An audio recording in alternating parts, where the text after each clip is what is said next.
दोस्तों, welcome to Hindi with Priyanka channel. आज हम सब आचार्य रामचंद्र शुक्ल का हिंदी साहित्य का इतिहास देखेंगे।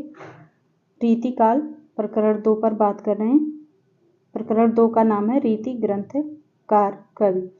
ठीक है, और आप सभी प्रकरणों के नाम जरूर से याद कीजिएगा कि कितने प्रकरण में विभक्त किए हैं और उनके नाम। यहाँ से क्वेश्चन जरूर पूछा जाएगा।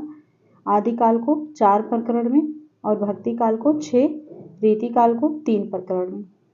ठीक है, आज हम दूसरे प्रकरण पर बात कर रहे हैं, रीति ग्रंथकार कवि। इसका प्रथम प्रकरण जो था उसका नाम था सामान्य परिचय। प्रकरण 2 रीति ग्रंथकार कवि। अगला है तीसरा प्रकरण जो कि अन्य कवियों के नाम से। ठीक है, चलिए शुरू करते हैं। कुलपति मिश्र के बारे में देखेंगे। आगे हमने 7 कवियों के बारे में बात कर चुके हैं, भूषण मतीराम तक। ठीक, इसके आगे हम कुलपति मिश्र पर बात करेंगे। और अगर आप चैनल पर नए तो प्लीज़ चैनल को सब्सक्राइब जरूर कर लीजिएगा और प्लेलिस्ट में जाके आप रामचंद्र शुक्ल की पुस्तक, वहाँ पे भक्तिकाल और आदिकाल दोनों प्रकरण कंप्लीट हो चुके हैं, उसको आप जरूर से देखिएगा। क्योंकि रामचंद्र शुक्ल की पुस्तक से चाहे जो परीक्षा हो हिंदी की, वहाँ पे आपको यहाँ से क्वेश्चन मिलेगा और आप लाइन टू लाइन जरूर से पढ़िए, क्योंकि बीच से ही पूछा जाएगा क्वेश्चन। पुस्तक जब तक नहीं पढ़ेंगे तब तक कुछ भी नहीं आएगा समझ में कि कहाँ से ये पूछा गया। ठीक, अभी देखिएगा आपको यहाँ से कितने क्वेश्चन बनते हैं। चलिए शुरू करते हैं। कुलपति मिश्र ये आगरे के रहने वाले माथुर चौबे थे। कुलपति मिश्र और महाकवि बिहारी के भांजे प्रसिद्ध थे। ये कुलपति मिश्र जो है महाकवि बिहारी के भांजे प्रसिद्ध हैं। इनके पिता का नाम परशुराम मिश्र था। पूछा जाता है कवियों के पिता का नाम जरूर। कुलपति मिश्र के पिता का नाम क्या था? परशुराम मिश्र। कुलपति जी जयपुर के महाराज जयसिंह बिहारी के आश्रयदाता के पुत्र महाराजा राम सिंह के दरबार में रहते थे। इनके रस रहस्य, जैसे बिहारी जयसिंह के यहाँ रहते थे, तो इनके पुत्र जयसिंह के पुत्र महाराजा राम सिंह के दरबार में ये रहते थे। इनके रस रहस्य रचना काल कार्तिक कृष्ण। रस रहस्य कुलपति मिश्र। कार्तिक कृष्ण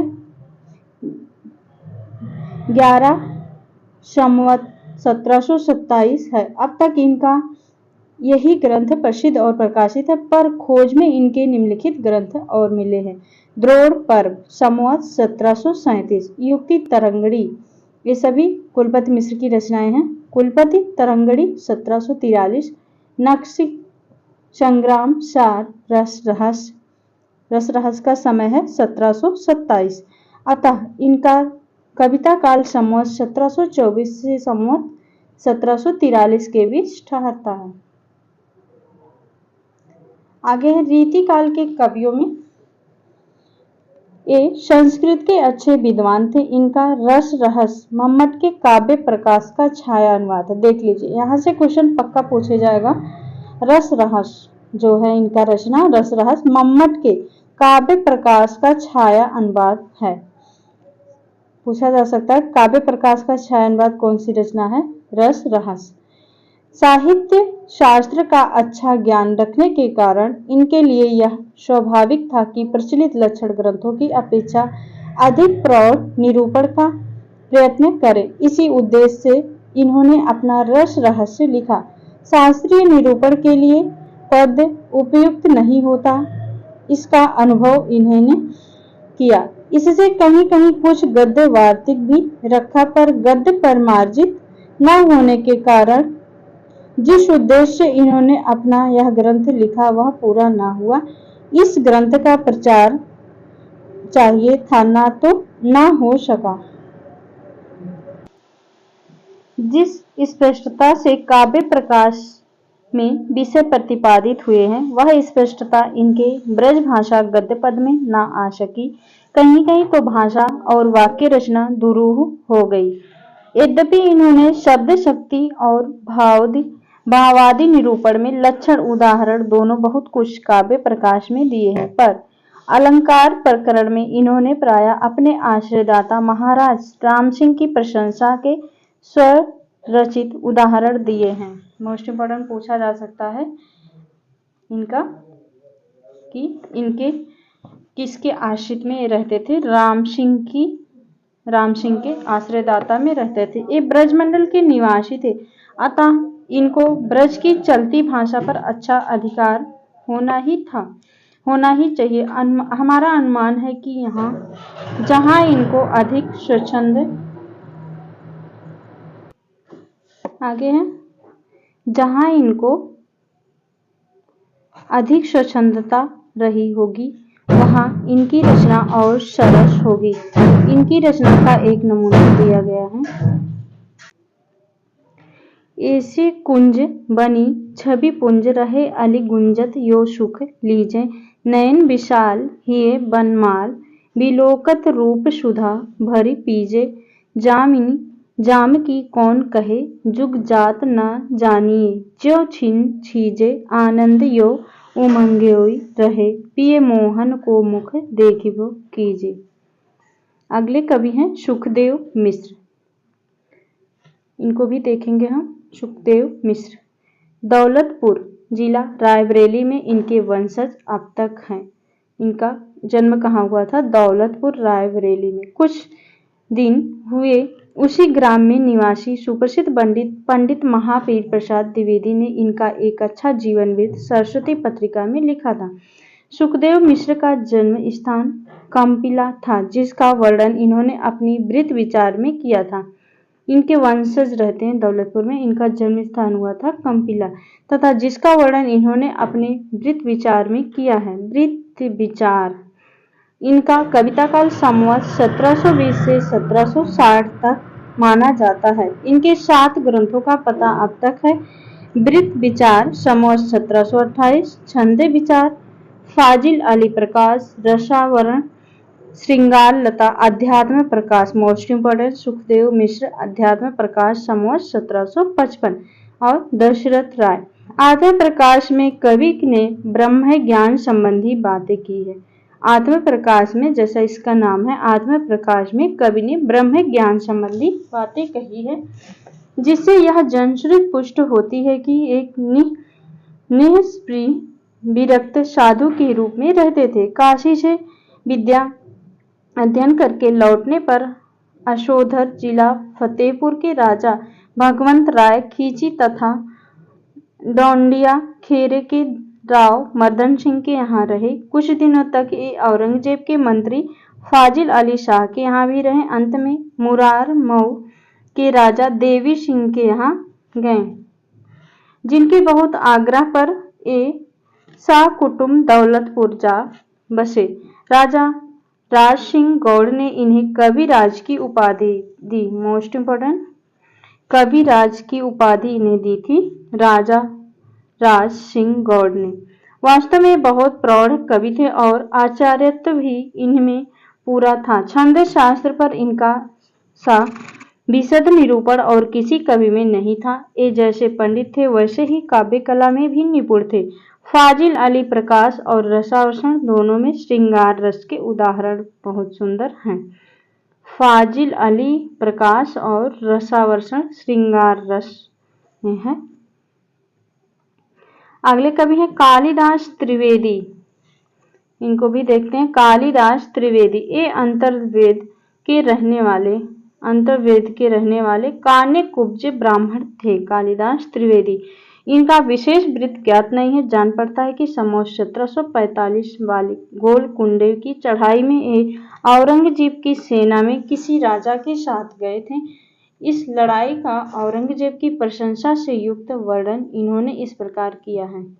गढ़न गढ़ी से गढ़ी महल, मढ़ी से मढ़ी, बीजापुर ओयो ओप्यो दलमली, सुघराई में कालिदास कोप्यो वीर औलिया अलंगीर। ये कालिदास त्रिवेदी की है। आगे है कालिदास का जम्बू नरेश जोगजीत सिंह के यहाँ भी रहना पाया जाता है, जिनके लिए संवत 1749 में इन्होंने वर वधु विनोद बनाया। यह नायिका भेद और नक्शिक पुस्तक है। वर वधु विनोद कालिदास त्रिवेदी की है। 32 कवियों की इनकी एक छोटी सी पुस्तक जंजीरावंध भी है। राधा माधव बुध मिलन विनोद नाम का एक कोई और ग्रंथ खोज में मिला है। इन रचनाओं के अतिरिक्त इनका बड़ा ग्रंथ है कालिदास हजारा, बहुत दिनों से प्रसिद्ध चला आता है। इस ग्रंथ के इसको आप ट्रिक से याद कीजिए। कालिदास हजारा किसका है? कालिदास, जैसा कि इनके नाम से कालिदास त्रिवेदी। ठीक है। इस संग्रह के संबंध में शिवराज सिंह सरोज में लिखा है कि इसे संवत 1781 से लेकर 1776 तक के 1481 से लेकर 1776 तक के 212 कवियों के 1000 पद संग्रहित हैं। कवियों के काल आदि के निर्णय में यह ग्रंथ बड़ा ही उपयोगी है। इनके पुत्र कवींद्र और पौत्र दूल्हा भी अच्छे कवि हैं। ये एक अभ्यस्त और निपुण कवि थे। इनके फुटकल कवित इधर उधर बहुत सुने जाते हैं, जिनके कुछ साहित्य अच्छा परिचय मिलता है।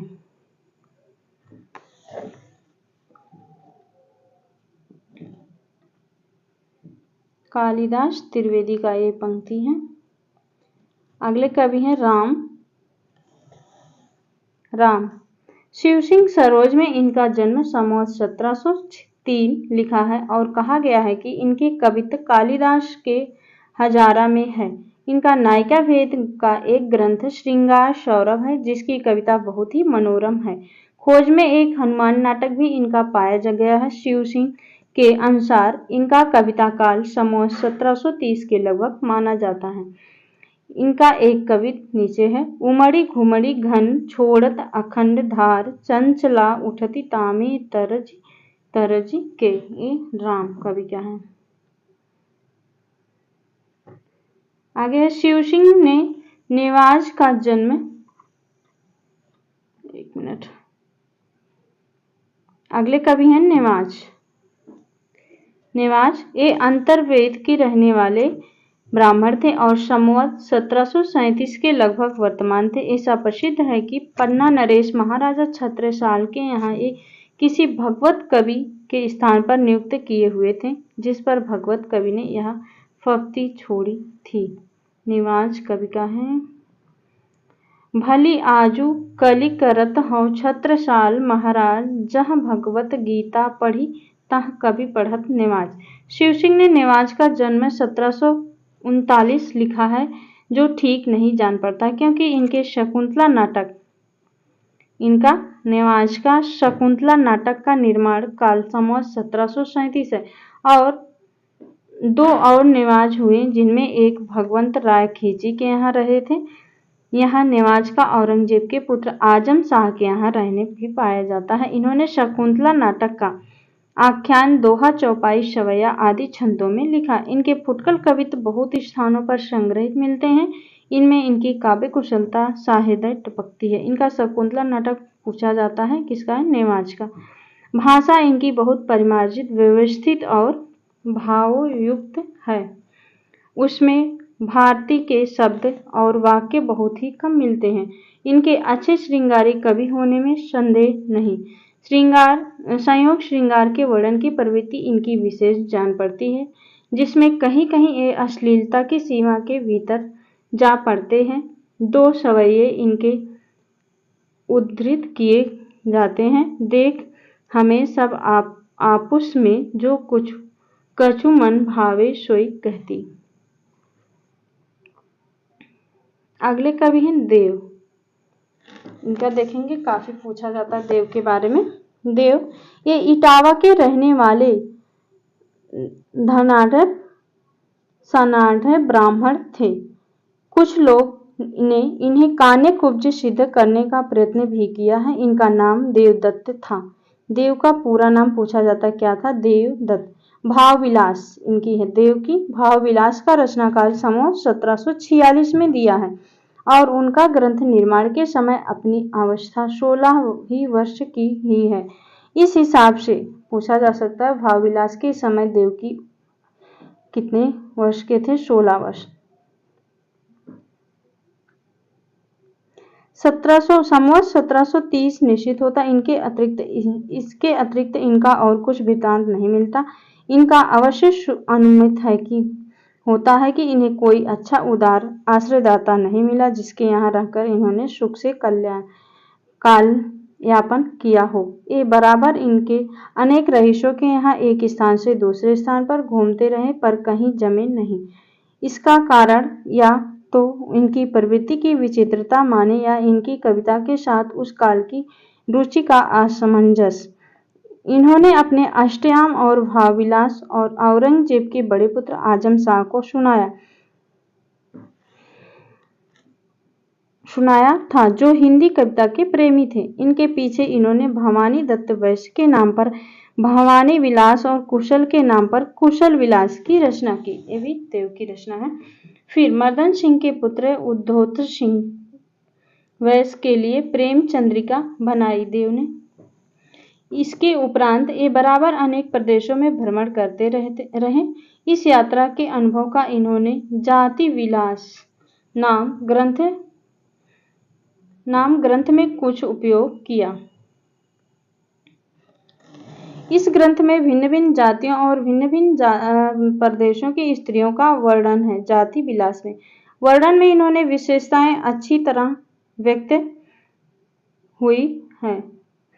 यह बात नहीं है। इतने प्रयत्न के उपरांत जान पड़ता है कि इन्हें एक अच्छे आश्रयदाता राजा मोतीलाल मिले, जिनके नाम पर संवत 1783 में इन्होंने रस विलास नामक ग्रंथ लिखा। इस राजा मोतीलाल की इन्होंने अच्छी तारीफ की है, जैसे मोतीलाल भूपलाल पाखर लेवैया जिन लाखन खरची रची आखर खरीदे हैं। रीतिकाल के प्रतिनिधि कवियों में शायद सबसे अधिक ग्रंथ रचना देव की है। कोई इनकी रची पुस्तकों की संख्या 52 और कोई 72 बतलाते हैं।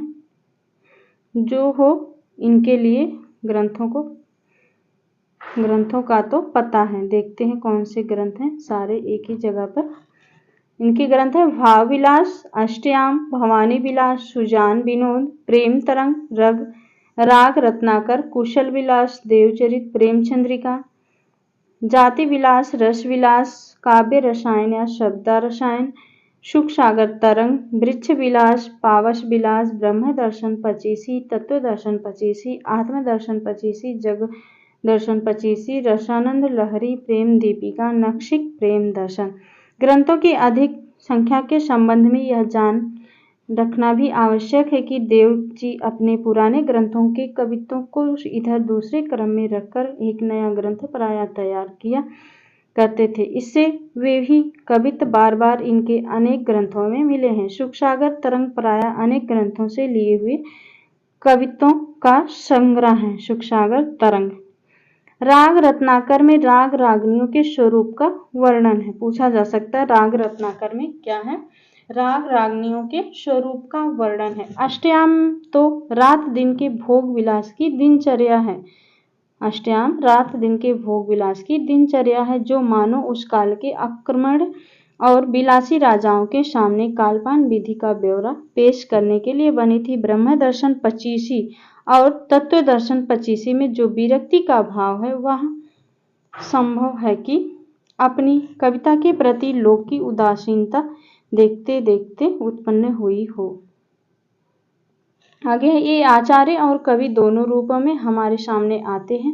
ये पहले ही कहा जा चुका है कि आचार्यत्व के पद के अनुरूप कार्य करने की रीति काल के कवियों में पूर्ण रूप से कोई समर्थ नहीं हुआ। कुलपति और सुखदेव ऐसे साहित्य शास्त्र के अभ्यासी पंडित भी विशद रूप में सिद्धांत निरूपण का मार्ग नहीं पा सके। बात यह थी कि एक तो ब्रज भाषा का विकास काव्य उपयोगी रूप में ही हुआ, विचार पद्धति के उत्कर्ष साधन के योग्य वह ना हो पाई। दूसरे, उस समय पद में भी लिखने की परिपाटी थी, अतः आचार्य के रूप में देव को भी कोई विशेष स्थान नहीं दिया जा सकता।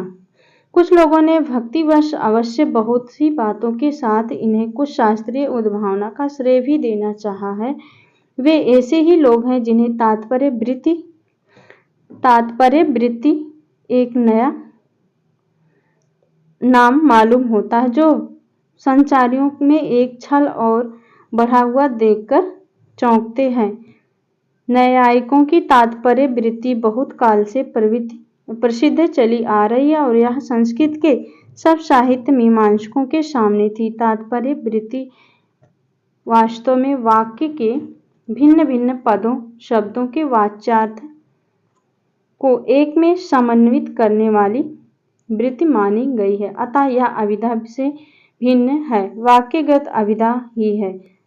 रहा छल संचारी, वह संस्कृत की रस तरंगड़ी से जहाँ से और बातें ली गई हैं लिया गया है। दूसरी बात यह कि साहित्य ग्रंथों से परिचित मात्र जानते हैं कि गिनाए हुए 33 संचार उपलक्षण मात्र हैं। संचारी और भी कितने हो सके हैं।